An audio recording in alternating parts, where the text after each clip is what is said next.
Joanne Martineau est ici, dans le studio. C'est pour ça. Ça arrive toujours en même temps qu'elle. Merci. À chaque lundi, elle est là pour nous conseiller, nous donner des outils de travail, pour nous coacher un petit peu et intervenir dans les affaires des autres. C'est pas à conseiller. Ben, c'est surtout, je m'adresse aux parents qui sont en couple. Je veux vous éviter des chicanes de couple qui sont reliées à l'éducation des enfants. Okay. Alors, ce que je veux dire par là, c'est lorsque un enfant a un comportement dérangeant et un parent est en processus d'intervention, s'il vous plaît, le parent qui est prêt, qui est pas en intervention, ne pas aller se mettre le nez entre le parent d'intervention et l'enfant. À moins que le parent soit en dérapage total, là s'il y a danger pour l'enfant, on peut prendre la relève, oui, effectivement. Mais sinon, ce qui va arriver, c'est que ça va jeter de l'huile sur le feu.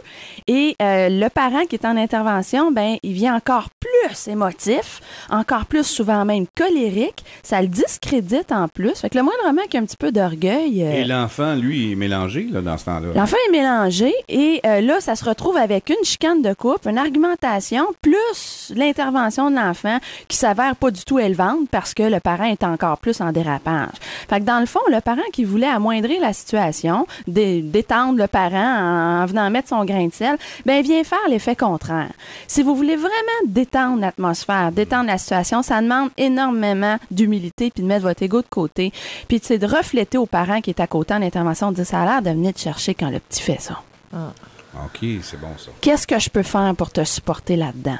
Mais ce qu'on a tendance à faire, et je veux pas mettre les femmes trop dans le tort, mais c'est plus fréquent chez la femme, ben on les a portées, hein. C'est pas pour rien que le père coupe le cordon à naissance, c'est comme très symbolique.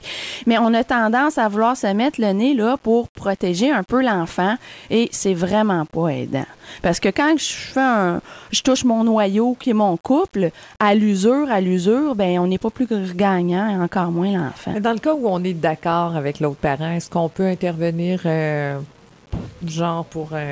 Moi, je suis pas trop de genre à me mettre le nez par renchérir, même si je suis d'accord. Il y a déjà un parent sur le dos de l'enfant. On n'est pas obligé d'en avoir 3-4 parents. Et d'ailleurs, si vous avez vos enfants qui jouent aux parents autour, arrêtez-moi ça tout de suite. C'est une des premières causes de rivalité entre enfants. Pas d'affaire à faire ça. Pas d'affaire à faire ça, c'est pas nécessaire. Alors, faites attention. Vous savez, quand on conduit une voiture puis on fait des manœuvres un petit peu secs, on tourne le coin plus... C'est moins pire quand c'est nous qui tenons le volant. Bon, ben, qu'on est assis à droite, ça a l'air pire. OK? Fait que faites attention. Ça, c'est vrai. C'est tellement vrai. Avec Claude c'est juste un conseil que je te donne. OK, ben je vais y aller à pied. Moi. OK, j'embarquerai pas avec l'autre. Mais ce que je veux vous dire, c'est quoi? C'est pourquoi j'utilise cette image-là. C'est la même chose quand je suis en intervention avec le parent. J'ai remarqué que les femmes, on a tendance à être... On explique, on est douce, on explique, on est douce. Mais quand on saute, excusez-moi, le Québécois, notre coche, c'est pas de tout repos. Mais quand le conjoint, lui, il saute sa coche, ça a donc l'air pire. Mais pourtant, on vient de faire pas tellement mieux. Mais c'est parce que c'est pas nous qui tenons le volant quand c'est le conjoint. Hein?